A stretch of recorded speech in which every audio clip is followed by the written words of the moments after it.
सर्व पत्रकार बंधूंचं मनपूर्वक स्वागत आहे।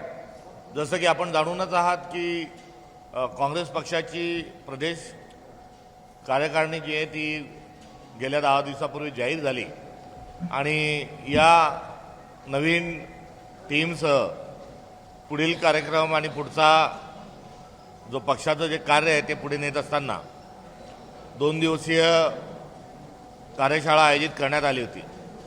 या कार्यशाळेत जो फासिझम जो आहे, जो आपल्या लोकशाहीला गिळू पाहत आहे, अर्थात भारतीय जनता पार्टी यांनी देशात जो थैमान लावला आहे, जो भ्रष्टाचार सर्वदूर बोकाळला आहे, या सर्व विषयाच्या अनुषंगानं या ठिकाणी साधक बाधक स्वरूपाची चर्चा झाली आणि केवळ चर्चाच नव्हे तर येणाऱ्या 6 महिन्याचा कार्यक्रम देखील यामध्ये सुनिश्चित करण्यात आला।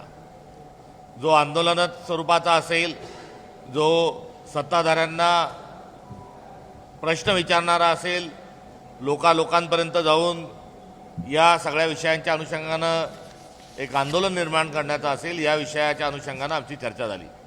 तद्वतच नवीन टीमला, नवीन कार्यकारिणीला कोणत्या भागात काम करतील, कसं काम करतील या संदर्भात देखील या ठिकाणी सूचना देण्यात आल्या। काल सकाळी 9:30 वाजेपासून तर रात्री 10:30 वाजेपर्यंत काल विविध विषयांवर चर्चा झाली। ज्ञानेश वाकुरकरजी यांच्या कविताही समारोपाच्या निमित्तानं झाल्या आणि आज सकाळी पुनश्च 9:30 वाजेपासून या सगळ्या चर्चासत्रांना ही सुरुवात झालेली आहे आणि ही सुरुवात होत असताना यामध्ये राष्ट्रसंत तुकडोजी महाराजांच्या ज्या प्रार्थना असतात, संध्याकाळची सर्वधर्मीय प्रार्थना, सकाळची ध्यान प्रार्थना, याचाही देखील यामध्ये समावेश होता। या कार्यशाळेला महाराष्ट्रातील आदरणीय विधिमंडळातील दोन्ही सभागृहाचे आमचे नेते, काँग्रेस कार्यसमितीचे आदरणीय सदस्य महोदय, त्यानंतर माजी आमदार आणि सर्व पक्षाच्या वरिष्ठ महाराष्ट्रातील सर्व अग्रणी नेतृत्व यामध्ये मार्गदर्शक स्वरूपामध्ये आणि सर्वांचं समुपदेशन करण्याच्या अनुषंगानं सर्वांना व्यक्तिगत भेटत असताना त्यांनी देखील मोठ्या प्रमाणावर कार्यकर्त्यांचा उत्साह जो आहे, पदाधिकाऱ्यांचा, हा वाढवलेला आहे। या कार्यशाळेत आमच्या भारताच्या ट्रेनिंग विभागाचे प्रमुख, कार्यसमितीचे सदस्य सचिनराव, त्यानंतर ज्येष्ठ साहित्यिक आणि ज्यांचे पवाडे गाजलेले आहेत ते संभाजी भगत यांनी सांस्कृतिक राजकारण या विषयाच्या अनुषंगानं, तर निरंजन टकले यांनी काळाची आव्हानं ही या ठिकाणी मांडली आणि माजी सनदी अधिकारी झगडे यांनी देखील प्रशासनाच्या सोबत आपण लोकाभिमुख होत असताना प्रशासन जर लोकशाही गुंडाळून ठेवत असेल तर काय करावं या संदर्भात त्यांची काल या ठिकाणी मार्गदर्शन झाली। आज सकाळी ज्या सुप्रियादास श्रीनेश ज्या आहेत, ज्या अखिल भारतीय काँग्रेस कमिटीचा डिजिटल स्वरूपाचं जे माध्यम आहे त्या सांभाळतात, त्या या ठिकाणी आल्या होत्या। त्यानंतर लोकमतचे संपादक आवटेजी, संजय आवटेजी, तेही या ठिकाणी, त्यांचाही या ठिकाणी मनोगत आम्हाला लाभलं आणि आता पवन खेराजी देखील या ठिकाणी येणार आहे। दरम्यान संघटनात्मक चर्चेच्या अनुषंगानं जे मंथन चिंतन गत 1.5 दिवसांमध्ये झालं, त्याचा आशय आणि त्यातल्या चर्चेचं प्रारूप स्वरूप अखिल भारतीय काँग्रेस कमिटीचे जनरल सेक्रेटरी, महाराष्ट्राचे प्रभारी रमेश चेन्नीताला साहेबांच्या समोर हा विस्तृत चर्चा मांडली असता त्यांनी देखील या सर्वाचा निष्कर्ष काढत असताना पुढील काळामध्ये कामाचा अहवाल कसा घेतला जाईल, कोणी कशा स्वरूपात काम करायचं आणि निश्चित काळानंतर त्याचं मूल्यांकन केलं जाईल, हे देखील आदरणीय रमेश चेन्नीताला सरांनी संघटनात्मक सत्राच्या अनुषंगाने सांगितलं। येणाऱ्या काळात या शिबिराच्या अनुषंगानं महत्त्वपूर्ण मदत होईल एवढंच या निमित्तानं या ठिकाणी सांगतो आणि आदरणीय चेनिथलाजींना मी विनंती करतो की त्यांनी या ठिकाणी आपल्याला संबोधित करावं. दूर रखिए, ठीक है, यहाँ से पकड़ता है आवाज. महाराष्ट्र प्रदेश कांग्रेस कमेटी के अध्यक्ष इतना ही दूर है तो हर्षवर्धन महाराष्ट्र हो गया. यही रखो सर, यही रखो. महाराष्ट्र प्रदेश कांग्रेस कमेटी के अध्यक्ष हर्षवर्धन सपकाल जी, हमारे विधिमंडल के नेता श्री विजय वडेट्टीवार जी, श्री CWC मेंबर श्री तोराट जी,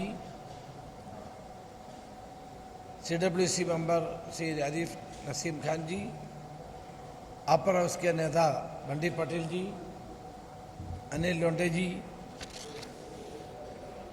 विश्वजीत कदम, श्री विश्वजीत कदम जी, नितिन राव, नितिन राउत जी, श्री अगले जी और पत्रकार बंधु,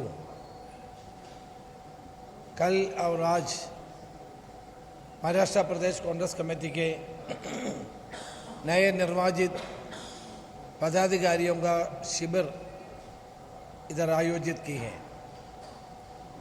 आने वाले लोकल बॉडी इलेक्शन के मद्देनजर रखते हुए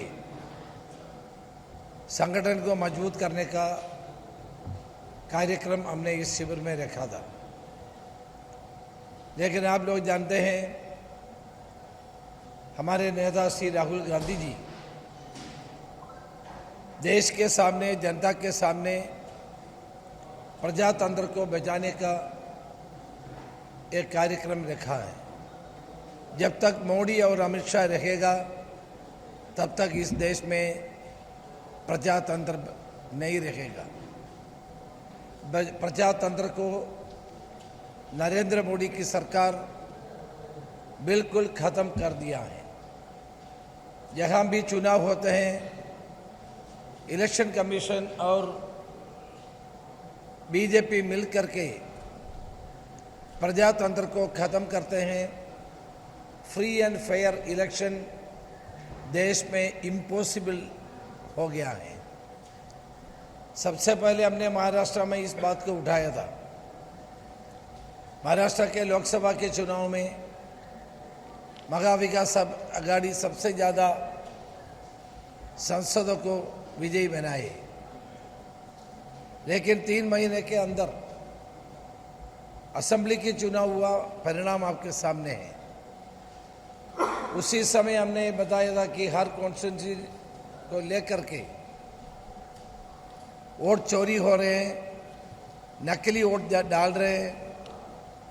महाराष्ट्र की जनता इस वर्डिक्ट नहीं दे रहे थे, लेकिन बीजेपी और इलेक्शन कमीशन मिल करके महाराष्ट्र की विजय को छीन लिया है हमारे हाथ से. नहीं तो महाविकास आघाड़ी के नेतृत्व में सरकार बन जाते थे. ये हरियाणा में भी यही हुआ और अब बिहार में भी यही होने वाले हैं, क्योंकि बिहार में SIR के नाम पे वोटर्स लिस्ट से बहुत सारे लोगों को निकालने का पद्धति तैयार की है. Leader of opposition Rahul Gandhi ji ने महादेवपुरा बेंगलुरु सिटी का एक कॉन्स्टिट्यूंसी के उदाहरण के तौर पे लिया था. कितना नकली वोट डाला है. जहां लोग नहीं, ये 2 लोग नहीं रह सकते, उधर ज़्यादा से ज़्यादा लोगों को वोट की अधिकार दिया गया है. महाराष्ट्र में इसके बहुत सारे उदाहरण हैं. शिरडी में हमने उदाहरण दिया था. एक फ्लैट में 100 से ज़्यादा लोगों को वोटर्स लिस्ट में नाम जोड़ा. फडणवीस की कॉन्स्टिट्यूंसी और बीजेपी के अध्यक्ष दावनकुड़े की कामटी जैसे बहुत सारे कॉन्स्टिट्यूंसी के उदाहरण हमने इलेक्शन कमीशन को दिया, लेकिन इलेक्शन कमीशन ने कोई कार्रवाई नहीं की. इसलिए मैं बोल रहा था कि जब तक नरेंद्र मोदी और अमित शाह रहेगा तब तक देश में फ्री एंड फेयर इलेक्शन नहीं होगा। इलेक्शन कमीशन को चुनने का काम पहले छोटा कमेटी का था, chief justice of India, prime minister and leader of opposition. इस सरकार के द्वारा चीफ जस्टिस को हटा करके एक मंत्री को बना दिया ताकि इलेक्शन कमीशन आज बीजेपी के हाथ में है, वो जो बोलेगा वही करेगा। लास्ट इलेक्शन में आप जो जानते हैं, हरियाणा, महाराष्ट्र, झारखंड, जम्मू कश्मीर एक साथ इलेक्शन अनाउंस करते थे। इस बार फ्रॉड इलेक्शन करने के लिए दो भाग में विभाजित किया। टाइम टू टाइम हम लोग कंप्लेंट देते रहे लेकिन कोई सुनवाई नहीं हुआ। उस समय सब लोग जानते हैं, इधर महाराष्ट्र में एक एरिया में मॉक पोलिंग के लिए, हाँ, सोलापुर जिले में मरगढ़वाड़ी में मॉक पोलिंग के लिए जनता तैयार हुआ लेकिन पुलिस ने रोक दिया। इसलिए अभी प्रजातंत्र को खत्म करने की साजिश चल रही है। इसलिए leader of opposition Rahul Gandhi ने इस कांग्रेस पार्टी के लिए नहीं कर रहे, इंडिया अलायंस के लिए नहीं कर रहे, देश के लिए, देश की प्रजातंत्र को बचाने के लिए राहुल गांधी ने ये स्टेप उठाया था। एंड इलेक्शन कमीशन से हमने डिजिटल डेटा पूछा था लेकिन अभी तक नहीं दे रहे। Election commission non convertible PDF form देने के दे रहे हैं क्योंकि उन्होंने कुछ बातों को छुपाना चाहते हैं और राहुल गांधी के ऊपर नोटिस भेज रहे हैं। अरे आज राहुल गांधी जी ने कुछ क्वेश्चन पूछा है, आपको उसके ऊपर आंसर देना चाहिए। आप राहुल गांधी के ऊपर नोटिस भेजने की क्या जरूरत है? इस देश की लीडर ऑफ अपोजिशन जिम्मेदारी के साथ उन्होंने जो क्वेश्चन पूछा है उसको आंसर देना इलेक्शन कमीशन का दायित्व बनता है। दुर्भाग्य की बात है कि कोई इलेक्शन कमीशन के द्वारा कोई आंसर नहीं दे रहे। महाराष्ट्र के ऊपर हमने इलेक्शन कमीशन को मिल करके पिटीशन डाला था लेकिन उसके ऊपर कोई कार्रवाई नहीं की है। अब अभी इलेक्शन कमीशन को कौन डिफेंड कर रहे हैं? बीजेपी डिफेंड कर रहे हैं। इससे आपको मालूम होता है कि बीजेपी और इलेक्शन कमीशन में कोल्यूडन है। सो हम लोग न्याय नहीं मिल रहे, इसलिए इंडिया अलायंस के सारे member of parliament election commission को मिलना चाहते थे। कल उन्होंने प्रदर्शन किया लेकिन सारे एमपीज को मिलने के लिए तैयार नहीं था। 30 लोगों को मिलने का अनुमति दिया। हम इंडिया अलायंस उसको माना नहीं है। जब तक इलेक्शन कमीशन निर्भय होकर काम करेगा तब तक हमारा ये आंदोलन चलेगा।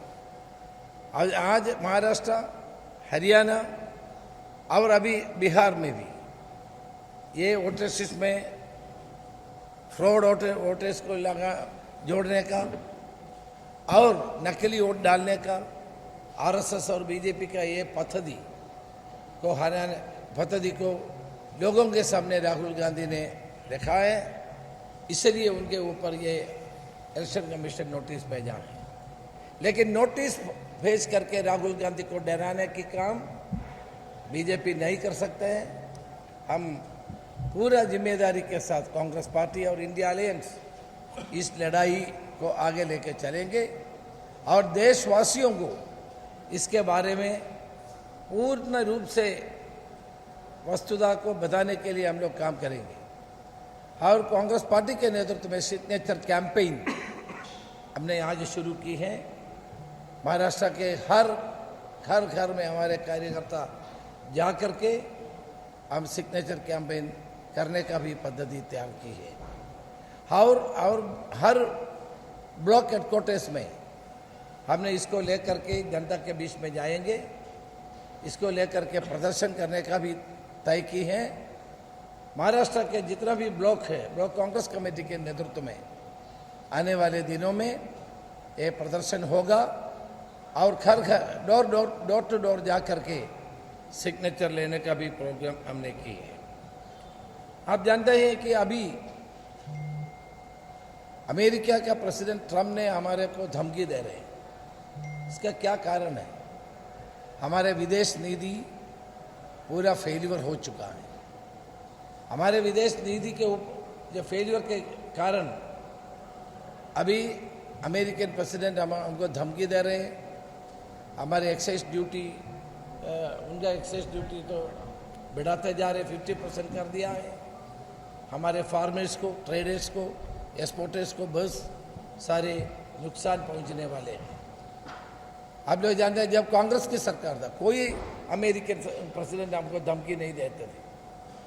जब इंदिरा गांधी जिंदा थे, उनका 7th फ्लीट जब आ रहे थे, बांग्लादेश पाकिस्तान के साथ हमारे युद्ध हो रहे थे, तब इंदिरा गांधी ने पूरे हिम्मत के साथ उसको रोका था। लेकिन आज अमेरिकन प्रेसिडेंट ने जो धमकी दे रहे हैं उसको आंसर देने के लिए भी हमारा प्रधानमंत्री तैयार नहीं है। हमारा प्रधानमंत्री डर रहे हैं। क्या डरने की क्या जरूरत है? इस देश की सामान और सम्मान को बचाने की काम सरकार को करना चाहिए। हमारे फार्मर्स, ट्रेडर्स, एक्सपोर्टर्स, उनको बचाने की काम उनको करना चाहिए।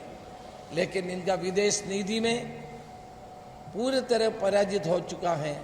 इसलिए इस तरह की समस्याओं को सामना करना पड़ता है। आप लोग जानते हैं आज हमारे इस शिविर में हमारे सारे नेता, सीनियर नेता लोग भी शामिल थे। महाराष्ट्र के प्रशासन के बारे में भी चर्चा की है। ये सरकार सबसे बड़ा करप्ट सरकार हम बोल सकते हैं। इस सरकार के घोटाले के 1 by 1 घोटाले करते जा रहे हैं। से ज़्यादा करप्ट सरकार देश में बिल्कुल नहीं है। उन्होंने जो प्रॉमिस किया था किसानों की कर्ज माफ़ करेगा, मैं मुख्यमंत्री से पूछना चाहता हूं कब तक इनका ये कर्ज माफ़ करने का कार्यक्रम शुरू करेगा। लाडली बहन फेल हो चुका है। हज़ारों की तादाद में लेडीज़ को निकाल दिया और टाइम पे पैसा नहीं मिल रहे हैं। ये इसको सुलझाने का काम के वास्ते इस कार्यक्रम को ख़त्म करने का कोशिश होते जा रहे हैं। और revenue state minister dance bar चलाते हैं। Home state minister, revenue minister, home minister, state home minister dance bar चला रहे हैं। और एग्रीकल्चर मिनिस्टर एग्रीकल्चर के फार्मर्स के बारे में बोलते तो सदन के अंदर रम्मी खेल रहे हैं। ये क्या स्थिति है? ये सरकार में जनता की इतने छोटे समय से सरकार में जनता के विश्वास खत्म हो चुका है। पहले भी विश्वास नहीं है क्योंकि सरकार, महाराष्ट्र की जनता को जानते हैं, ये सरकार जनता ने नहीं चुना है, ये सरकार इलेक्शन कमीशन ने चुना है। इसलिए लोगों का विश्वास पहले भी नहीं था, अभी खत्म हो चुका है, हो रहे हैं। ये लोकल बॉडी इलेक्शन नहीं करना चाहते हैं। लोकल बॉडी इलेक्शन पोस्टपोन करते जा रहे हैं क्योंकि लोकल बॉडीज का जो पैसा है वो सरकार यूज कर सकते हैं।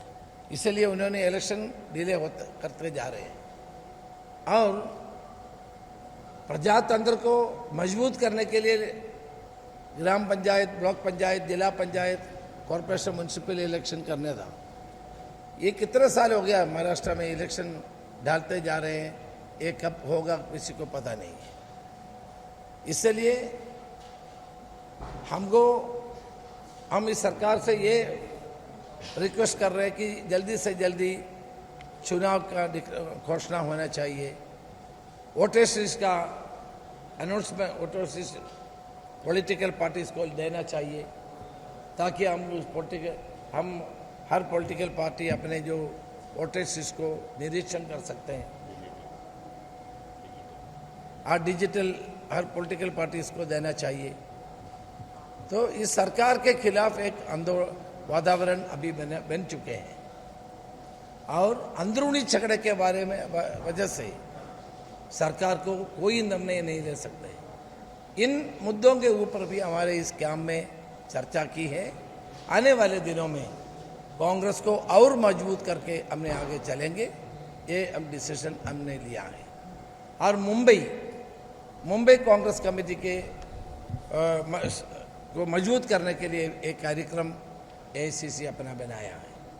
मुंबई कांग्रेस कमेटी के जिला कांग्रेस कमेटी और ब्लॉक कांग्रेस कमेटी को मजबूत करने के लिए हमारे 2 सेक्रेटरीज यूवी वेंकटेश और बीएन संदीप, उनको मैं जिम्मेदारी दे रहा हूँ।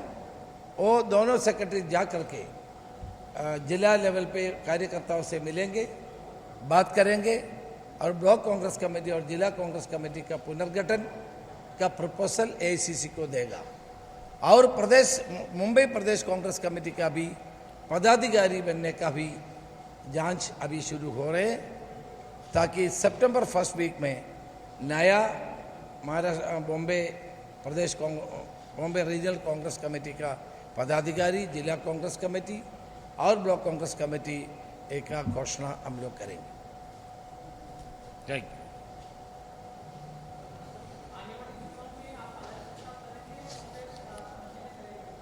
उसके बारे में हम चर्चा कर रहे हैं, क्योंकि लोकल बॉडीज में अलायंस हो भी सकता है, नहीं भी हो सकता है, लेकिन इसके निर्णय नहीं हुआ है। आज हमारा पॉलिटिकल अफेयर्स कमेटी की मीटिंग है, उसमें विस्तार में हम लोग बात करेंगे।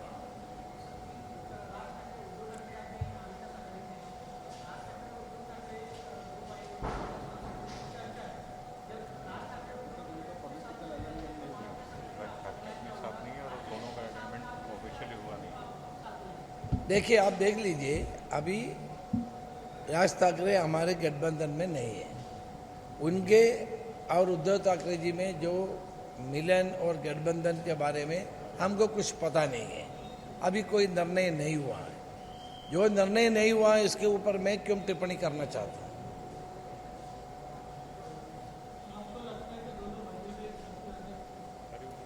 ये तो उनके परिवार की मामला है। भाई भाई में हाथ मिलाने में हम लोगों को कोई प्रॉब्लम नहीं है, लेकिन गठबंधन में होना है नहीं होना है तो अब पॉलिटिकल डिसीजन हमको लेना पड़ेगा। वो हम पॉलिटिकल अफेयर्स कमेटी में डिस्कस करेंगे।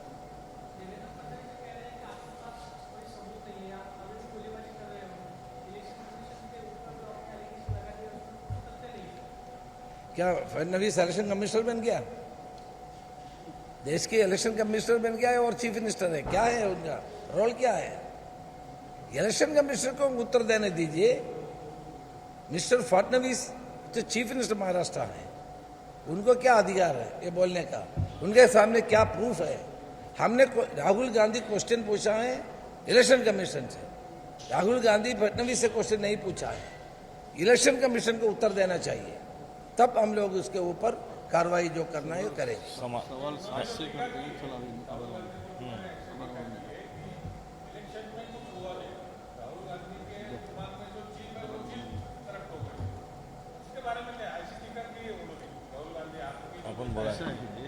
नहीं, इसलिए बोल रहे हैं ना, हमने राहुल गांधी और कांग्रेस पार्टी और इंडिया अलायंस ने इलेक्शन में जो फ्रॉड हुआ है उसके बारे में इलेक्शन कमीशन को पूछा है। क्या इनका ड्यूटी इलेक्शन कमीशन का हो गया, फडणवीस का? ओके, चला, थैंक यू।